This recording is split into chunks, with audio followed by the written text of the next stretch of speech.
படிக்கட்டில் உட்காந்துருக்காரு, மணி வெயிட்டிங் எனக்காக. என்ன ராஜன் என்னாச்சு, வாங்க வாங்க அப்படின்னு சொல்லிட்டு, என்ன சொல்லுங்கள் வாங்க வாங்க சொல்கிறேன் வாங்கன்னு அப்படியே ஆலயம் கோயிலுக்கு கூப்பிட்டு வந்து, அப்புறம் நானே கற்பூரமெல்லாம் வாங்கிட்டு வந்தேன். இதை முதல்ல கொளுத்தி சாமி கும்பிடுங்க மணி அப்படின்னு சொல்லிட்டு ஓகே ஆயிடுச்சு அப்படின்னு. ஆனால் செந்தில் வந்து அவனுக்கு நம்பியாரன் கூட நடிக்க ஒரு சான்ஸ் கிடைச்சோடனே டெய்லி ஒரு தடவை அழுதுருவான். ஷூட்டிங்கில் ஷாட்டுக்கு வாடான்னு சொல்லி கூப்பிட்டா உடனே அழுதுருவான். கண்டிப்பாக மிகப்பெரிய வெற்றி அடையக்கூடிய இந்த ஒத்தையோட்டு முத்தையா திரைப்படத்தினுடைய இசை மற்றும் ட்ரெய்லர் வெளியீட்டு விழாவுக்கு வந்திருக்க அனைத்து பத்திரிகை நண்பர்கள், ஊடக நண்பர்கள் எல்லாத்துக்கும் என்னுடைய பணிவான வணக்கம். மற்றும் முன்னால் உட்காந்துருக்க பெரியவங்க, கீழே இங்கே மேலே உட்காந்துருக்க பெரியவங்க எல்லாத்துக்கும், அதே மாதிரி இந்த ஃபங்க்ஷனுக்காக நிக்கில் ரொம்ப சிரத்தி எடுத்துக்கிற நிறைய பேர் எல்லாத்துக்குமே என்னுடைய பணிவான வணக்கத்தை தெரிவிச்சுக்கிறேன். இதில் முதல்ல மியூசிக் அப்படிங்கும்போது சித்தார்த் அவர்கள் பாட்டு ரொம்ப நல்லா பண்ணியிருக்காரு. ஸோ அதனால் அவருக்கு முதல்ல பாராட்டு தெரிவிச்சுக்கிறேன். அதே மாதிரி டெக்னிக் எல்லாமே ஒரு பெரிய பட்ஜெட் படம், பெரிய படம்னு சொல்லுவாங்க. இந்த படத்துக்கு மேலே நீ பெரிய பட்ஜெட்டில் படம் வந்து பெரிய ஆர்டிஸ்ட் பட்ஜெட்டில் வரதுக்கு சான்ஸ் இல்லை. அந்தளவுக்கு எல்லா ஆர்டிஸ்ட்டுமே அதில் தான் ராஜகோபால் அவர்களுடைய அவருக்கு எவ்வளோ தூரம் அவர் மரியாதை கொடுத்து, அவர் எவ்வளோ சர்வீஸுக்கு வந்து மரியாதை கொடுத்து எல்லாருமே பண்ணியிருக்காங்க அப்படிங்கிறத வந்து தெரிஞ்சுக்க முடியுது.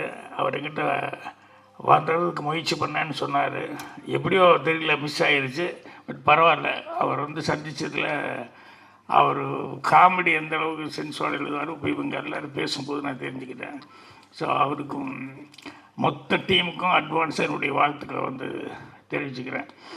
ஏன்னா அந்த கடைசியில் உணர்ந்து விடும்போது எப்போ லைட் ஆஃப் பண்ணிடுவாங்களோ, எப்போ இது பண்ணிடுவாங்களோ அப்படின்னு சொல்லிட்டு அந்த ஒரு டென்ஷனே இருக்கும். இருந்தாலும் ராஜன் சார் என்னை பற்றி பேசும்போது நல்லா அவர் சொன்னது கவனிச்சது போகிற அவர் இந்த பாவாடியை. ஆனால் கடைசியில் சொல்லும்போது பாக்யராஜ் சார்னு சொல்லி என்னை எடுத்துக்கிட்டாரு பாருங்க. இது பல தடவை நான் கவனிச்சிருக்கேன். எல்லாரும் அந்த மேட்டருக்கு போவார், போயிட்டு கடைசியில் பாக்யராஜ்னு என்ன கொண்டு. ஸோ இந்த படத்தில் மணி அவர்களை பற்றி சொல்கிறதுக்கு மணியான ஒரே ஒரு விஷயம், நிறைய விஷயம் சொல்லலாம். இந்த யுகத்தில் சொல்லுவாங்க இல்லையா, இப்போ கலியுகத்தில் இருந்துட்டு இருக்கோம், இதுக்கு முன்னாடி 3 யுகம் அப்படின்னு சொல்லுவாங்க. இந்த கிரேதா யுகம், அந்த யுகம், ஒரு 3 யுகம் இருக்குதுன்னு சொல்லுவாங்க. என்னை பொறுத்த வரைக்கும் இந்த கலியுகத்துக்கு நடுவுலையே வந்து கவண்டமணி யுகம் அப்படின்னு சொல்லி ஒரு சினிமாவில் அந்த யுகத்தை யாருனாலையும் மறக்க முடியாது, தவிர்க்க முடியாது. அந்த அளவுக்கு மணி அவர்கள் ஒரு சினிமாவில் வந்து இவ்வளோ இது சாதித்தார்.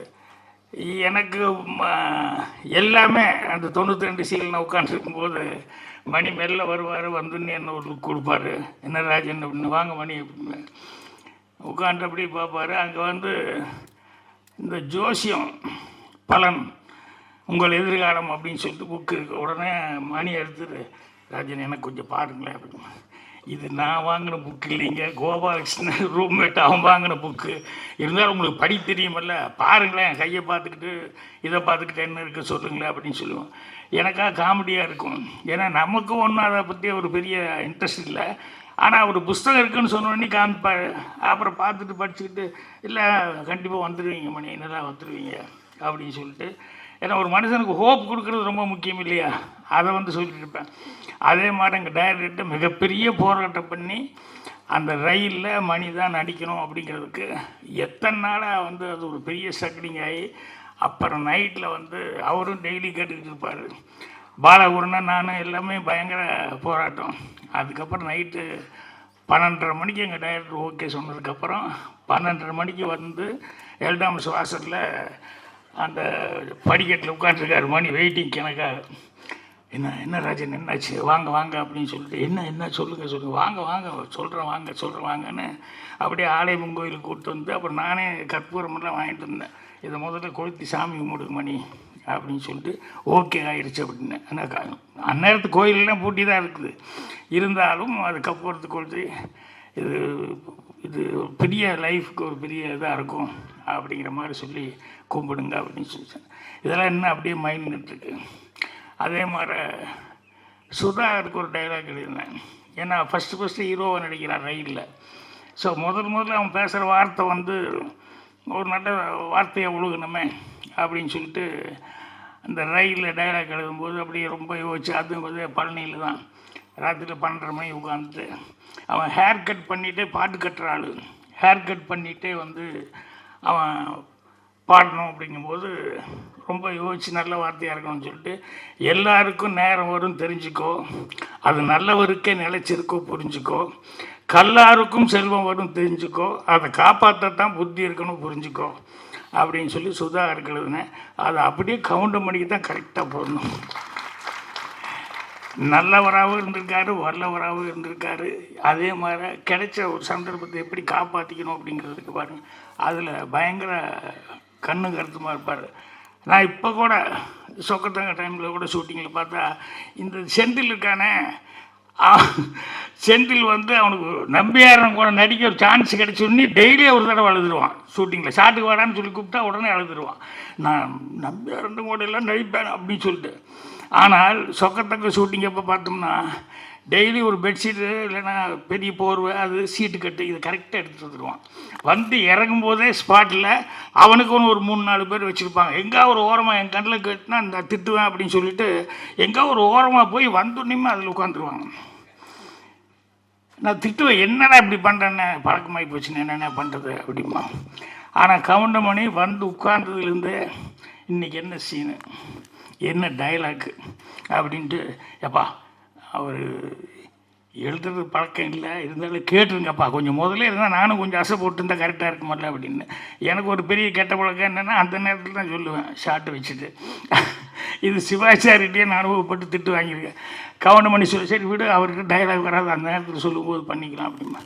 ஸோ அந்த கிடைக்கிற நேரத்தில் கூட அந்த டைலாக் எவ்வளோ தூரம் இம்ப்ரூவைஸ் பண்ண முடியுமோ, எந்த அளவுக்கு அதை வந்து நம்மளால் அதில் ஏதாவது புதுசாக ஏதாவது செய்ய முடியுமா அப்படின்னு சொல்லிட்டு அவ்வளவு கடுமையாக வந்து உழைச்சிக்கிட்டு இருந்தார்.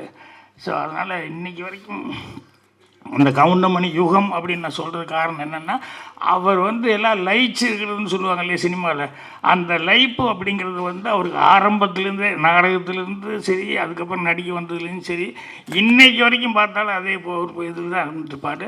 அதே மாதிரி அந்த ஸ்பாட்டில் வர்றதுங்கிறது இருக்குமில்ல, அது மாதிரி இப்போ டைரக்டர் சொல்லிட்டு போய் உட்காந்தாரு என்னென்னா, இந்த படம் நல்லா ஓடணும் அப்படின்னு சொல்லி நீங்கள் தான் எல்லாருன்னா ஒன்றுமே வேண்டியதில்லை, எல்லாத்துக்கும் டிக்கெட் எடுத்து கொடுத்து டெய்லி பார்க்க சொன்னால் நல்லா ஓடும் அப்படின்னு சொல்லி கவுண்ட் பண்ணி அதுக்கு ஒரு கமெண்ட் அடிச்சுட்ருக்காரு.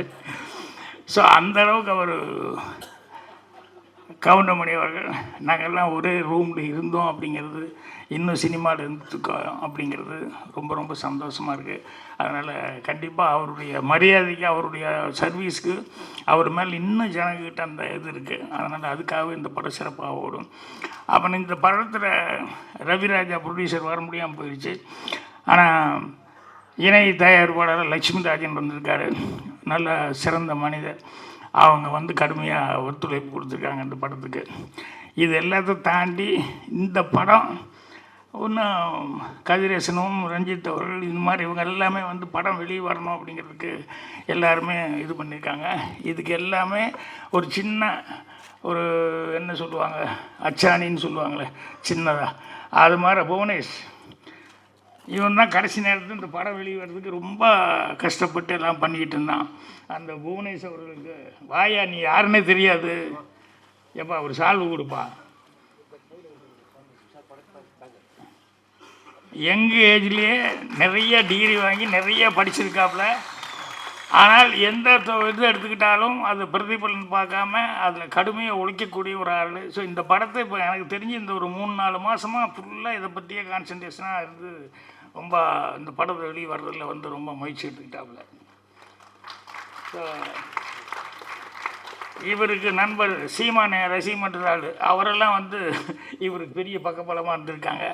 ஸோ இவ்வளவு பேரும் வந்து அதுதான் சார் கதிரேசன் செந்தில் அதான் படத்துக்காக யாரெல்லாம் வந்து இந்த படத்தை வெளியே கொண்டு வரதுக்காக இது பண்ணாங்களோ, ஒழிச்சவங்க எல்லாத்துக்கும் என்னுடைய மனமார்ந்த தெரிவிச்சுக்கிறேன். நான் சொன்ன மாதிரி இந்த படமே மீண்டும் முத்தையோட்டு முத்தையா அப்படிங்கிறது வந்து கவுண்டமணி அவர்களுடைய பிராண்டு. அதனால் மீண்டும் அடுத்தது கவுண்டமணி வச்சு மறுபடியும் படங்கள் தொடர்ந்து செய்யணும் அப்படிங்கிற அளவுக்கு எல்லாத்துக்கும் ஒரு உற்சாகத்தை கொடுக்கணும் அப்படின்னு சொல்லி அவருக்கும் இந்த படத்தினுடைய தயாரிப்பாளர்கள் மற்றும் டெக்னீஷியன்ஸ் எல்லாத்துக்குமே நிறைய ஆர்டிஸ்ட்டு ஒர்க் பண்ணியிருக்காங்க. ஒவ்வொருத்தர் பற்றியும் சொல்கிறதுனா ரொம்ப டைம் ஆகிட்டு இருக்கும். எல்லாத்துக்குமே என்னுடைய மனம் அந்த வாழ்த்துக்கள் அட்வான்ஸாக வந்து தெரிவிச்சுக்கிறேன். நன்றி, வணக்கம்.